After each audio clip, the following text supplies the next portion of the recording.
The Oklahoma City Thunder defeated the Indiana Pacers 103 to 91 to win their first NBA championship in Oklahoma City. I don't believe that they count the Sonics championship as part of their franchise collection of championships, so this is their first champion as the Thunder, first championship as the Thunder. And I have to say, this game was a downer. Not gonna lie, that it started off really entertaining with Tyrese Halliburton going off, hitting three threes in like the first 7 minutes of the game. And just from the start of the game, if you're watching, you're thinking Indiana is going to pull off this upset. Tyrese is on fire at the start. He has this killer instinct mentality. And it was fun to watch those first 7 to 8 minutes. And then Halliburton fell to the ground, and we kind of all sensed it was probably an Achilles tendon rupture. And, you saw him crying on the ground and just banging the floor, that you just knew this was a serious injury just by the way he was reacting, how emotional he was, that this was legit.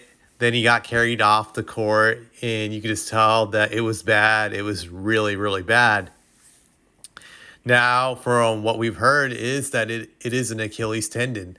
That's what Tyrese's father said. But it ruined the game for me. It ruined the fun of the game. And I'm not a Pacers fan. I'm not a Thunder fan. I'm neutral. I'm a Spurs fan. I just want to see a great competitive game.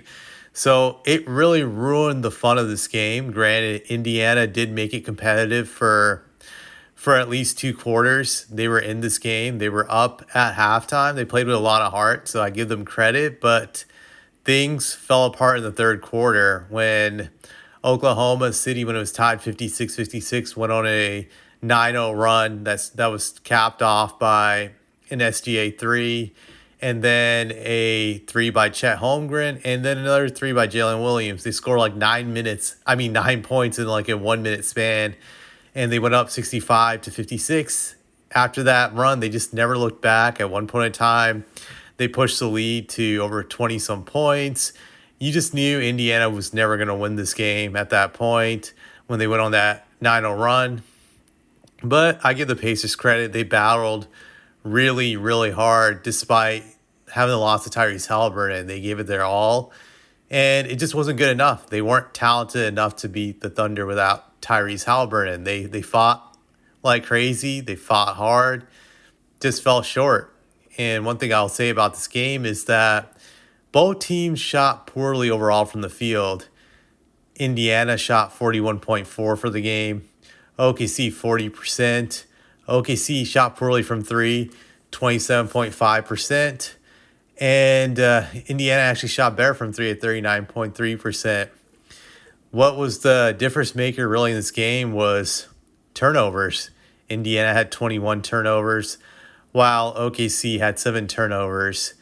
Now, just going back to OKC, I have to say SGA channeled the inner spirits of Kobe Bryant in this game.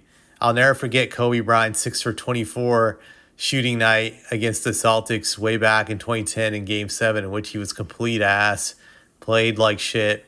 Still won that game because Gasol bailed him out.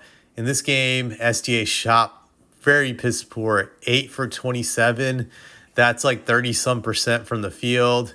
2 of 12 from 3. He was great from the free throw line, 11 of 12. I'll give him credit for this, that he got 12 assists, 1 steal, 2 block, 1 turnover. So he did everything else, but his shooting was just god-awful. God-awful. Just not impressive. Same with Jalen Williams, 7 of 20 from the field, 35%. That OKC really shot poorly for the most part as a team. Chet had a game where he shot 6 of 8, but that was really from the defense collapsing on guys like SGA that generated those easy points for him. And the rest of the team, yeah, like outside of Kason Wallace and Chet, they shot really poorly. Just, garbage. Granted, you can say Hardenstein shot well, but he only took 4 shots, so it's not really a big sample. But they shot really poorly, and they won mainly because of their great defense, the turnovers they forced. But I know some people say I'm a hater, but I just wasn't impressed by this championship run by OKC. That it was very unimpressive when I reflect on this.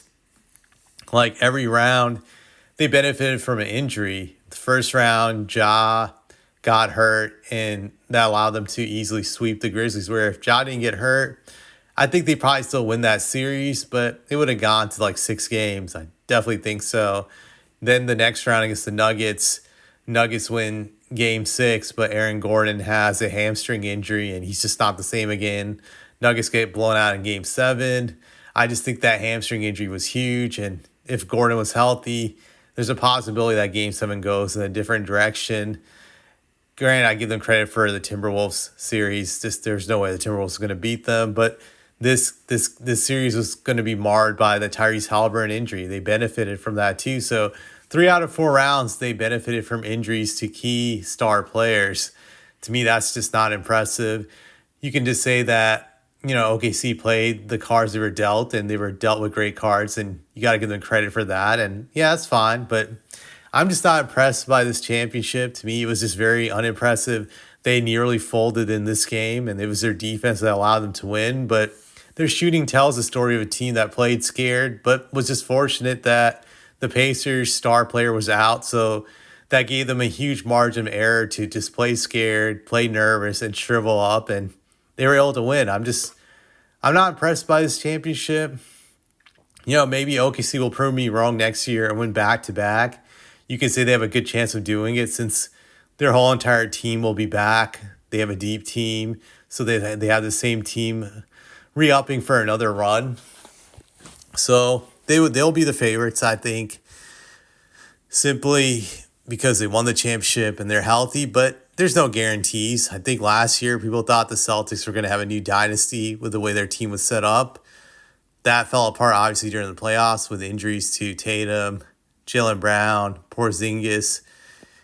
That goes to show you that what a difference a year can make in this league, especially with injuries. So you just never know what will happen with them when it comes to having good health, if they can maintain it, if not, and what the other teams will do when it comes to making moves, whether it's through trades or free agency.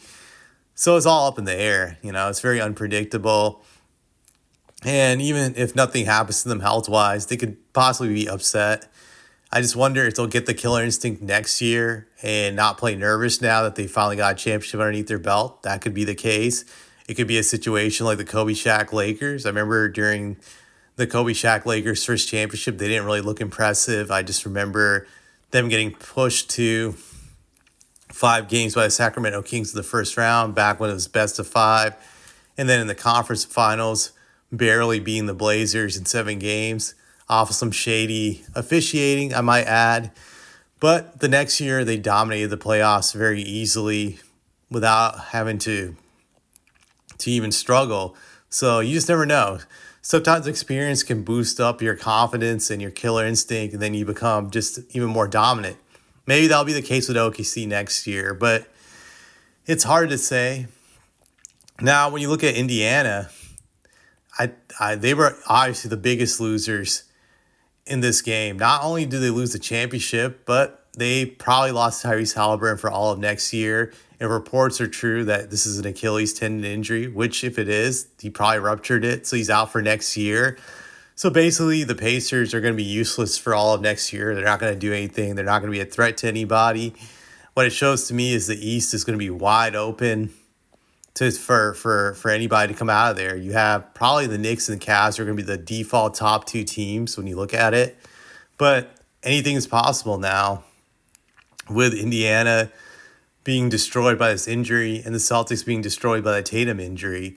So the East is going to be just a wild card conference when it comes to who can get out of there. But Indiana, will suffer big time for this loss to Tyrese Halliburton because the current team they have is only re-upped for one more season. And then in the summer of 2026, there's some guys who will become free agents. They probably won't be able to keep the whole entire team together. So this will be the last time you see this current incarnation of the Pacers that got to the finals together. The team that Tyrese Halliburton will play on next year when he's available during the 26-27 season will be a lot different than this team. I really do believe this. So the Pacers lost big time in this game, or bigly, as they would say, in losing the championship and losing Tyrese Halliburton for a whole entire year, and just losing this team, this roster, heading into the 26-27 season a year from now, because this next season's canceled. So they lost big time, and don't have anything else much to say about the Pacers. We'll see if OKC can become a dynasty, if they can become the first team to win back-to-back since the Golden State Warriors did in 2017 and 2018. Next season will be very, very interesting. And I'm out.